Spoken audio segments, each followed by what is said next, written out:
మన రక్షకుడును ప్రభువైన యేసుక్రీస్తు అతి ఘనమైన నామమును బట్టి నా ప్రియమైన సహోదరి సహోదరులకు ప్రతిరోజు ఈ వాక్యాన్ని వీక్షిస్తున్న ఆత్మీయులైన బిడ్డలకు ప్రేమపూర్వకమైన వందనాలు. దేవుడు కృపచేత మీరందరూ బాగుండాలని ప్రతిరోజు మీ నిమిత్తము ప్రార్థిస్తూ ఉన్నాం. మరొక తరుణం దేవుడు నాకు ఇచ్చిన ఈ మంచి సమయాన్ని నేనెంతగానో ప్రభువును స్తుతిస్తూ ఒక విలువైన మాట, ఒక మంచి మాట మీతో పంచుకోవటానికి నేను ఇష్టపడుతూ ఉన్నాను. యోహాను సువార్త 12:46 నా యందు విశ్వాసించు ప్రతివాడు చీకటిలో నిలిచి ఉండుకుండునట్లు నేను ఈ లోకమునకు వెలుగుగా వచ్చితిని. ప్రభువైన యేసుక్రీస్తు ఈ యోహాను ఈ విధంగా రాస్తూ ఉన్నారు. నా యందు విశ్వాసించువాడు ప్రతివాడు చీకటిలో నిలిచి ఉండకుండా నేను లోకమునకు వెలుగుగా వచ్చి తిని. అంటే ప్రభువైన యేసుక్రీస్తు ఇప్పుడు ఏమై ఉన్నారు అని అంటే వెలుగు అని, నేను వెలుగుగా వచ్చును అని యేసు ప్రభుల వారి ఈ లేఖనాల్లో బయలుపరుస్తూ ఉన్నారు. 8:12 యోహాను సువార్త మీరు చూస్తే మరొక మాట కూడా అక్కడ రాయబడింది. మరలా యేసు, నేను లోకమునకు వెలుగును, నన్ను వెంబడించేవాడు చీకట్లో నడవక జీవపు వెలుగులో నడుచు. మీరు ఇక్కడ చూస్తే మరొక మాట, చీకటిలో నడవక జీవపు వెలుగులో వెలుగు కలిగి ఉండదు. మీరు గమనించమని మనం చేస్తున్నాం. యేసు ప్రభుల వారు ఈ లోకానికి ఎందుకు వచ్చారు అనేది మనం ఆలోచిస్తే, అపొస్తలుడైన పౌలు పూర్వం మనం చీకటిలో నుండి ఆశ్చర్యకరమైన వెలుగులోనికి ఆయన మనల్ని పిలిచారంట. మనం చీకటిలో సంచరిస్తున్న మనలను ఆయన వెలుగులోనికి మనల్ని పిలిచాడు అని ఈ లేఖనాల్లో మనం చూస్తాం. మరొక మాటని నేను మీతో పంచుకోవటానికి ఇష్టపడుతున్నాను. చూడండి, మత్తయి సువార్త మీరు చదివితే ఒక విలువైన మాట అక్కడ రాయబడి ఉంది. 4:16-17 నజరేత్ విడిచి జెబూలూను నప్తాలియా దేశ ప్రాంతములో సముద్ర తీరమందలి కపెర్నహూమునకు వచ్చి కాపురం ఉండెను. చూడండి, జెబూలూను దేశమును నప్తాలి దేశమును యొర్దాను అవతల తీరమున అన్యజనులు నివసించు గలిలయ చీకటిలో కూర్చుండి. మీరు చూడండి, చీకటిలో కూర్చుండి ప్రజలు గొప్ప వెలుగు చూసిరి. మరణ ప్రదేశంలో మరణ సాయిలలో కూర్చున్న వారికి వెలుగు ఉదయించను. అంటే యేసు ప్రభుల వారు ఈ మత్తయి సువార్త రాస్తూ ఒక విలువైన మాటని ఇక్కడ జ్ఞాపకం చేస్తాడు.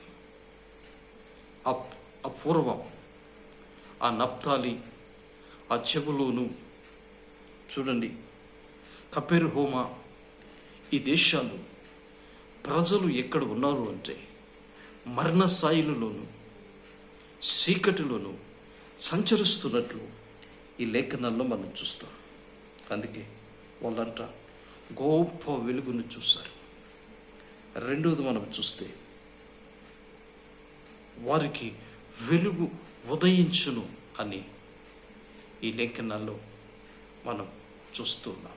నా ప్రియమైన సహోదరి సోదరుడా, నా ప్రభువైన యేసుక్రీస్తు ఈ లోకానికి వచ్చింది ఎందుకని అంటే ఇక్కడ 2 విషయాలు.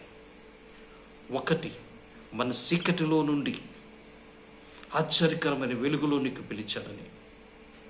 2, మరణ సాయిలలోను మరణ అంచులలో ఉన్న మనలను ఆ వెలుగు మన మీద ఉదయించిందని మనం చూస్తాం. అందుకే ఒకరోజు దైవజనుడైన మోషే ఇశ్రాయేలు సమాజాన్ని తీసుకుని వాళ్ళు బయలుదేరి వెళ్తున్న దినాలు. మరి మోషేకెందుకు దేవుడు మోషే ద్వారా అనేకమైన కార్యాలు చేశాడు, అనేకమైన అద్భుతాలు చేశాడు. అయినా మోషేకి ఎందుకు దేవుణ్ణి చూడాలి అని ఆశ. గమనించండి, ఎందుకో మరి. అప్పుడు యేసు ప్రభు అడిగితాడు, అయ్యా ఒక్కసారి నేను నిన్ను చూడాలనుంది అంటాడు. యేసు ప్రభు మోషే ద్వారా అనేకమైన కార్యాలు చేశాడు, అనేకమైన అద్భుతాలు చేశాడు. అయినప్పటికీ మోషేకెందుకు ఆ దేవుణ్ణి చూడాలి అని ఒక ఆశ. అందుకే మనం చూస్తే మోషేతో దేవుడు చెప్పాడు, నీవు నన్ను చూసిన దినమున మరణించిన. అంటే యేసు ప్రభుని చూస్తే చచ్చిపోతామా అనేది మనం చూస్తే, అంటే యేసుని మనం చూడలేము. ఎందుకంటే సూర్యకాంతి తేజస్ కన్నా ప్రకాశించగలిగిన వాడు ప్రభువైన యేసు. ఆ వెలుగును మనం చూడలేము కనుక, వెలుగును చూస్తే చచ్చిపోతాము కనుక ఆయనే శరీరుడుగా శరీరాన్ని ధరించుకుని చీకటిలో ఉన్న మన మధ్యలోకి వెలుగుగా ప్రకాశించినట్లు లేఖనాల్లో మనం చూస్తాం. అందుకే యేసు ప్రభు అన్నాడు, నీవు నన్ను చూస్తున్న దినమున మరణించదావు అని చెప్పి ఆయన అంటాడు 2 మాటలు. నేను దాటిపోతున్నప్పుడు నీవు నా బండ మీద నిలిచి నన్ను చూడు అన్నప్పుడు, యేసు వెళ్తున్నప్పుడు వెనుక పార్శ్వమును చూసినట్లు నిర్గమకాండంలో మనం చూస్తాం. పేసు చూడలేదు దేవుణ్ణి. అంత గొప్ప నాయకుడు, అంత గొప్ప సేవకుడు, సర్వ సమాజాన్ని తీసుకుని వస్తున్నవాడు. కానీ అక్కడ రాయబడిన మాటను మనం చూస్తే ఆ బండ మీద నిలిచి ఆ చేతి నీడలో కప్పితే దాటిపోతున్నప్పుడు వెనుక పార్శ్వమును చూసినట్లు మనం చూస్తున్నాం. అందుకే నా ప్రియమైన సోదరి సోదరుడా, ఆయన వెలుగై ఉన్న యేసు, ఆ వెలుగును మనం చూడలేము కనుక ఆ వెలుగు వాక్యమై ఉన్న వెలుగు, ఆ వాక్యమే వెలుగు, వెలుగి వాక్యం. మరి ఆ వాక్యమే శరీరాన్ని ధరించుకుని యోహాను సువార్త 1:14 చూస్తే కృపా సత్య సంపూర్ణుడిగా మన మధ్యకి దిగి వచ్చిందంట. గమనించండి, ఎలా దిగి వచ్చిందంటే కృపా సత్య సంపూర్ణుడుగా దిగి వచ్చి ఆయన మనలను మన మధ్యలో 33.5 సంవత్సరాలు 3.5 సంవత్సరాలు సువార్త ప్రకటించినట్లు లేఖనాలు చెప్తున్నాయి. మరణ స్థాయిలో ఉన్న మనలను ఆశ్చర్యకరమైన వెలుగులోకి తీసుకుని వచ్చి మరణ అంచులో ఉన్న మనలను దేవుడు మన జీవితంలో ఒక అద్భుతమైన కార్యాలు చేసినట్లు లేఖనాల్లో మనం చూడగలుగుతాం. నా ప్రియమైన సోదరి సోదరుడా, అందుకే మనం చూస్తే ఆయన ఏమై ఉన్నాడు అంటే వెలుగై ఉన్నాడు. యేసు ప్రభువు మత్తయి సువార్తలో ఒక మాట చెప్పారు. ఆయన దగ్గరకు వస్తున్న ప్రజల సమూహాన్ని చూసి అనేక విషయాలు బోధించడం ప్రారంభించి ఆయన అన్నాడు, లాస్ట్ని, కొండ మీద ఉన్న పట్టణం మరుగు ఉండ నేరదు,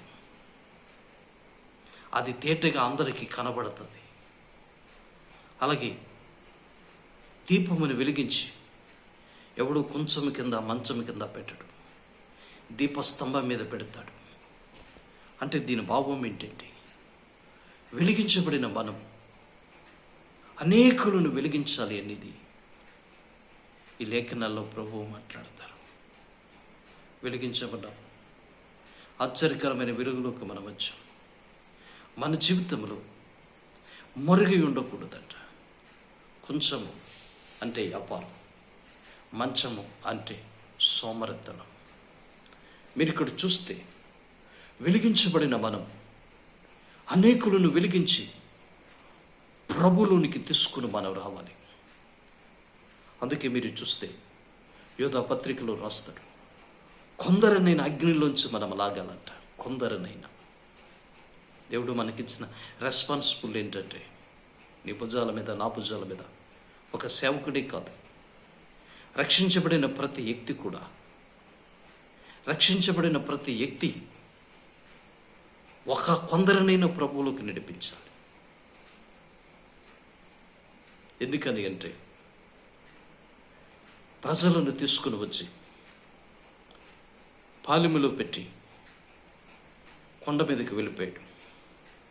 2 రోజులు 3 రోజులు కాదు, 40 రోజులు ఏకంగా ఉండిపోయాడు. ఉండిపోతే సర్వ సమాజం అహరోను ఎద్దుకు వచ్చి, అహరోను అంటాడు, ఆ మోషే అనేవాడు ఏమైపోయాడు, ఉన్నాడు సచ్చాడు తెలియదు, మాకు ఒక దేవుడు కావాలి అని అహరోను మీదకి దోపుడిగా వెళ్తే, అహరోను వారి వద్ద ఉన్న బంగారం, వారి భార్యలున్న బంగారు పోగులను తీసుకుని ఒక నందిని ఎద్దిని చేసి వారి ఎదుట పెట్టి, ఇదే మీ దేవుడు అన్నాడు. మీరు గమనిస్తే 40 రోజుల అనంతరం కొండ దిగి వస్తున్నాడు. పలకలు తీసుకుని, ఆజ్ఞలు తీసుకుని వస్తూ ఉన్నప్పుడు మోషేకి ధ్వని వినబడుతుంది. అది అపజయ ధ్వని కాదు, సంగీత. అది ఆయనకి వినబడుతుంది ఏంటంటే సంగీత ధ్వని. అప్పుడు అక్కడికి వచ్చి వాళ్ళు చూస్తే ప్రజలు చెడిపోయి వాళ్ళ మార్గాలు చెడుపుకొని దేవునికి హేయుగా ఉన్నారు అక్కడ. అందుకే మోషే అంటాడు, అక్కడ నిలబడి ఒక మాట చెప్తారు, యెహోవా పక్షమున నిలిచి ఉన్న వారిలారా రండి అని పిలిచినప్పుడు 12 గోత్రాలకి ఒక గోత్రమే వచ్చినట్లు మనం చూస్తాం.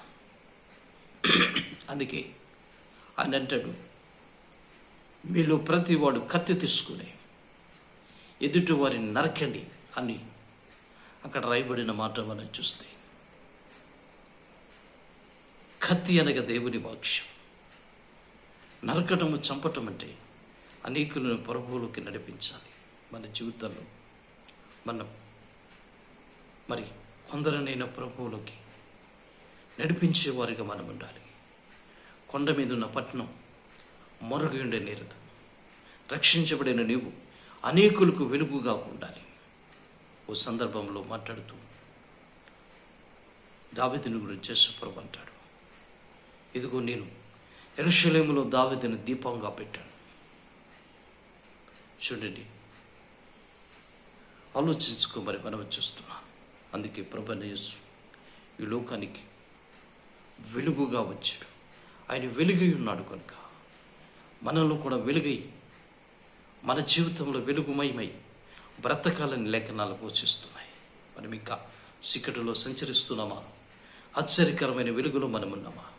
ఆలోచించుకొని మన జీవితాలు ఇంకా ఏ వెలుగు మనల్ని వెంబడిస్తుంది అని ఒక్కసారి పరీక్షించి, ఆయన అంటాడు, ఆయన మరలా చెప్తున్నాడు, మీరు నన్ను వెంబడించి కూరని విడల మీరు ఏంటివంటే జీవపు వెలుగు. అలా జీవించండి. దేవుడు మిమ్మలను, మీ కుటుంబాలను సమృద్ధిగా దీవించి ఆశీర్వదించబడును కాక.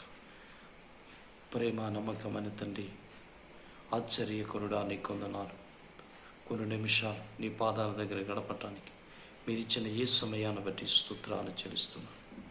ఎందరైతే నీ వాక్యం వివేక్షిస్తున్నారో వారందరినీ మీరు దీవించారు. నీ రాకడికి ఆయుత్తపరచు.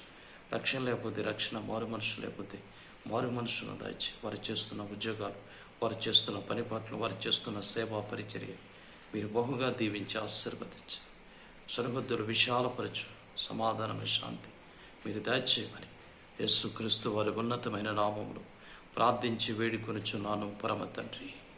ఆమేన్. దేవుడు మిమ్మలను మీ కుటుంబాలను దీవించునుగాక. ఆమేన్.